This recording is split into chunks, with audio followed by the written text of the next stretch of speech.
Mansukh Hiren case में एक नया सीसीटीवी वीडियो आया है। ये सीसीटीवी 17 फरवरी का है, जब मनसुख हिरेन डीसीपी जोन 1 के ऑफिस के पास टैक्सी से उतरा है। वो मर्सिडीज कार में बैठता है, जिसमें वजह पहले से ही बैठा है। मनसुख ने शुरुआत में जब क्राइम ब्रांच को अपना स्टेटमेंट दिया था, तो उसका यह कहना था कि उसकी स्कॉर्पियो कार 17 फरवरी की रात को विक्रोली हाईवे पर खराब हो गई थी, इसलिए उसने कार को वहीं पर छोड़ दिया और टैक्सी लेकर आगे आ गया। अब ये सीसीटीवी उस रात की आगे की कहानी बयां कर रहा है। मनसुख हिरेन वहां से टैक्सी लेकर सीएसटी इलाके में आता है। वो टैक्सी को डीसीपी जोन 1 ऑफिस के पास छोड़ कर देता है।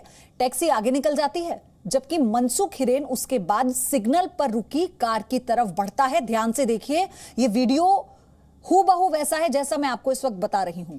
मनसुख कैसे कार की तरफ आगे बढ़ रहा है और उस कार में जाकर वो बैठ जाता है। जो कार इस वक्त आप देख रहे हैं, ये तस्वीर मनसुख हिरेन की है। बीच सड़क पर ट्रैफिक चल रहा है, लेकिन एक गाड़ी रुकती है और मनसुख इस गाड़ी में बैठ जाता है, जिसमें सचिन वजह पहले से बैठा हुआ था। यह बहुत बड़ा सबूत है। यह सीसीटीवी फुटेज जो निकल कर आया है, इसमें ये तार जुड़ रहे हैं एक दूसरे से। एक बार फिर से देखिए इस वीडियो को और समझिए कि वीडियो में मनसुख डीसीपी ऑफिस के पास उतरता दिखा है। वो टैक्सी में ही दिखा, लेकिन टैक्सी से वो उतरा है, उसके बाद वो एक गाड़ी में बैठा है। मर्सिडीज है ये गाड़ी, इसमें वजह पहले से बैठा हुआ था। मनसुख वजह के पास बैठता है। पहली बात तो यह दावा पूरी तरह से खारिज हो गया, जिसमें सचिन वजह अपने स्टेटमेंट में लगातार यह कह रहा था कि वो मनसुख हिरेन को जानता ही नहीं है। तो फिर यह तस्वीर, यह सीसीटीवी फुटेज पुख्ता सबूत के तौर पर एक तरह से अब एनआईए के पास है। और एटीएस ने जो अपनी रिपोर्ट सौंपी है, एटीएस ने उस रिपोर्ट में लगातार यह दावा किया है कि मनसुख हिरेन की हत्या के वक्त सचिन वजह वहीं पर था।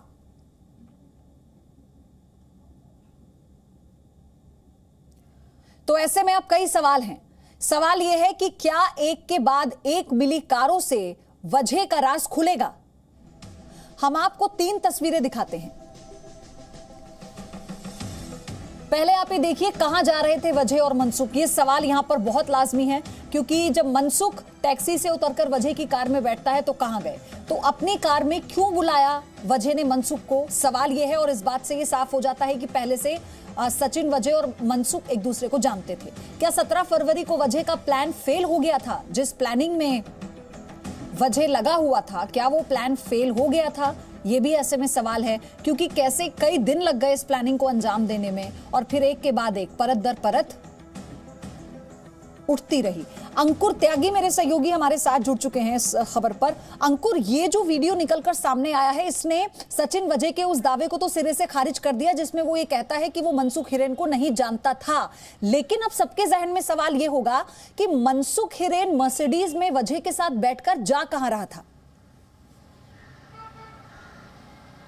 देखिए, इसके अंदर 2 चीजें हैं, क्योंकि जो सीसीटीवी की हम बात कर रहे हैं वो इस बात की तस्दीक करती है कि 17 तारीख को जब, जैसा कि अपना स्टेटमेंट दिया था मनसुख हिरेन ने पहले दिन 26 फरवरी की मैं बात कर रहा हूं, उसने कहा था कि मेरी गाड़ी खराब हो गई विक्रोली हाईवे के ऊपर, वहां से मैं टैक्सी लिया, मैं आगे की तरफ अपने सफर के लिए चला गया। लेकिन कभी भी उसने ये नहीं बताया कि उसका डेस्टिनेशन क्या था।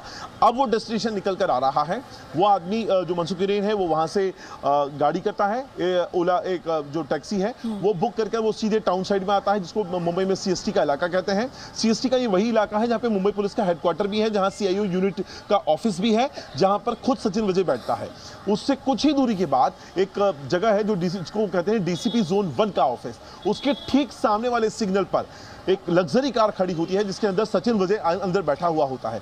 मनसुख उस जो विक्रोली हाईवे से जो कार बुक कर कर आया था, वो यहाँ कार छोड़ता है, पैसे देता है, वो कार वाला टैक्सी वाला आगे निकल जाता है, और यहाँ से मनसुख वॉक कर कर जाता है उस सिग्नल के पास जहां पर वो लग्जरी कार खड़ी है, जिसके अंदर सचिन वजह बैठा हुआ था। और वो उस कार में फ्रंट से जो सीट होती है वहां बैठकर ये गाड़ी आगे निकल जाती है।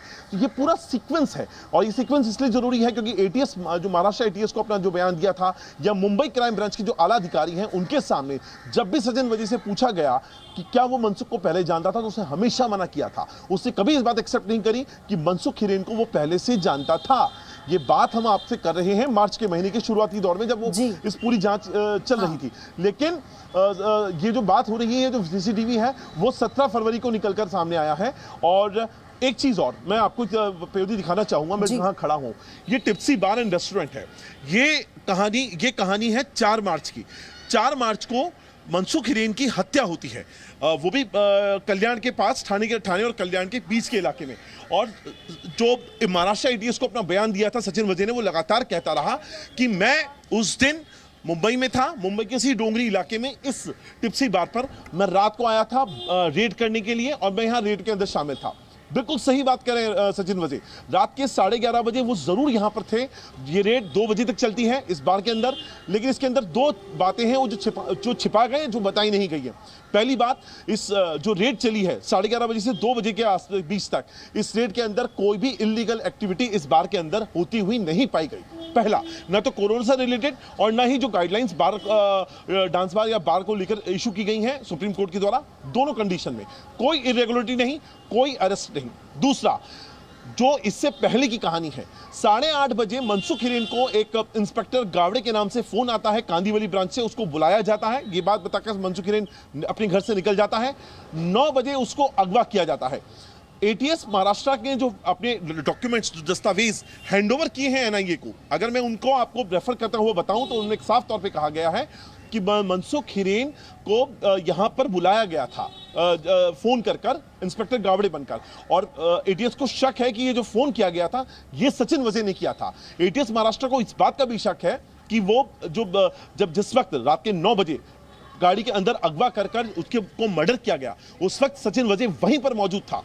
और ये काम निपटाने के बाद सचिन वजे अपनी लग्जरी गाड़ी लेता है, सीधे निकल जाता है मुलुंड टोल नाका करते हुए मुंबई, और आता है इस जगह पर जहां पे मैं खड़ा हुआ हूं, ये टिप्सी बार पर।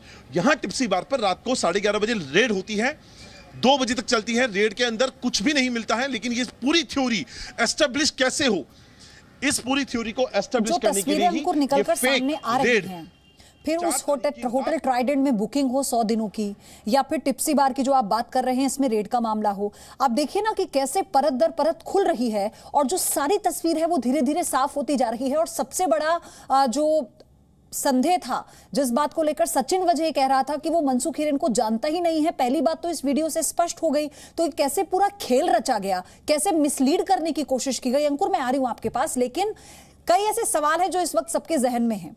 सवाल यह है कि क्या एक के बाद एक मिल रही कारों से वजह का राज खुल पाएगा।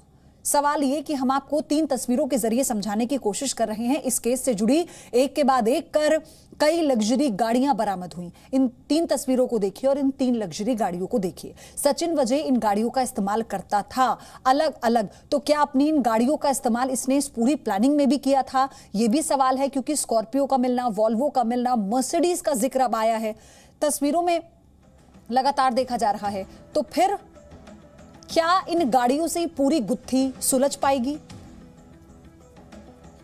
वजह ने मनसुख को अपनी कार में क्यों बुलाया? ये अब ऐसे सवाल हैं जिनसे पर्दा उठना बाकी है। कहां जा रहे थे वजह और मनसुख, और वजह ने मनसुख को अपनी कार में क्यों बुलाया? क्या 17 फरवरी को वजह का प्लान फेल हो गया था और यही कारण था कि इतना लंबा इंतजार करना पड़ा, क्योंकि सचिन वजे को सही मौका नहीं मिल पा रहा था?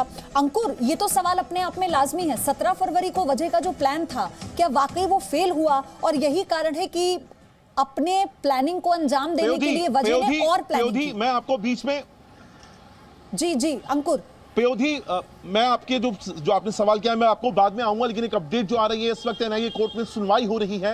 एनआईए कोर्ट में एनआईए ने अपनी तरफ से जो बातें रखी हैं उसका मैं सारा आपको बताने की कोशिश करूंगा। सबसे इंपॉर्टेंट है, सचिन वजे के घर से जब एनआईए ने रेड करी, वहां से 62 अनकाउंटेड बुलेट्स वहां से बरामद हुई हैं।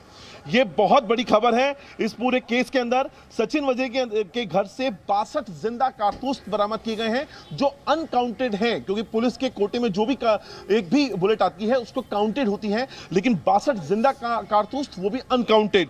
ये सबसे बड़ा सवाल कि कारतूस सचिन वजे के घर पे कर क्या रहे थे, एनआईए को ये खंगालना है। एनआईए ने ऑलरेडी यूएपीए का एक्ट लगा दिया है सचिन वजे के ऊपर, क्योंकि उसको यहां से अपनी जो इन्वेस्टिगेशन है उसको और ज्यादा इंटेंस करना है।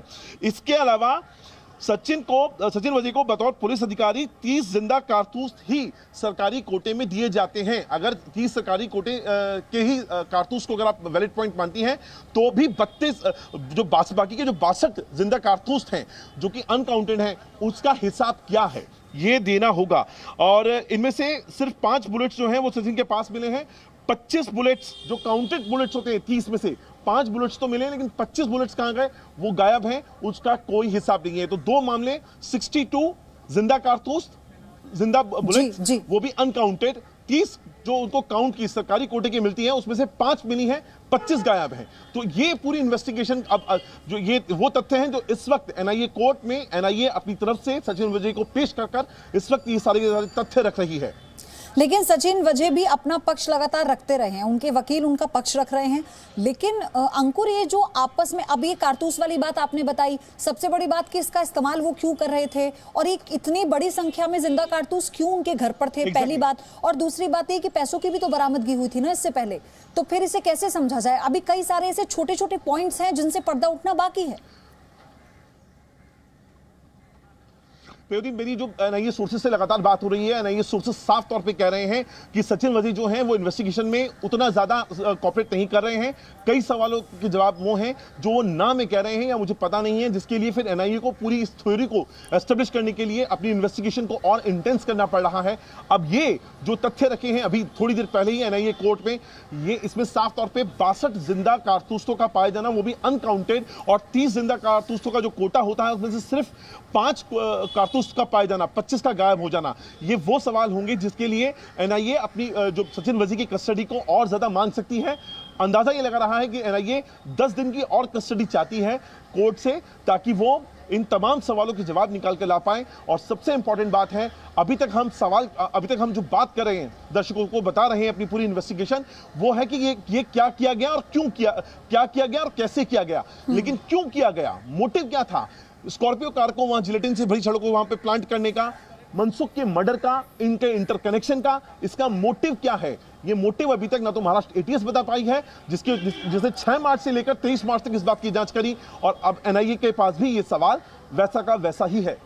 क्योंकि अगर हम वसूली गैंग की बात करते हैं अंकुर, तो ये पूरा मामला इस दिशा में जाता है कि कैसे वसूली बड़े पैमाने पर हो रही थी। लेकिन जिस बात का जिक्र आपने किया कि मुकेश अंबानी के घर के बाहर जो गाड़ी मिलती है उसमें जिलेटिन की छड़ों का होना, ये बहुत बड़ा सवाल है कि इतनी बड़ी संख्या में जिलेटिन की छड़ें वहां कैसे मिली, किसने रखी, उसके पीछे मोटिव क्या था, और क्या ये गुत्थी इतनी जल्दी सुलझ पाएगी? हालांकि एनआईए अपनी जांच में दावा कर रही है, एटीएस ने भी अपनी रिपोर्ट सौंप दी है, एनआईए कोर्ट में अभी सुनवाई चल रही है, सचिन वजय को वहां लेकर जाया गया और अपनी बात रखी जा रही है। ये इस पूरे मामले में अभी तक का अपडेट है। अंकुर, आपके जरिए हम और अपडेट पहुंचाते रहेंगे दर्शकों तक, आप बने रहिएगा इस खबर पर। हमें एक ब्रेक के लिए रुकना है।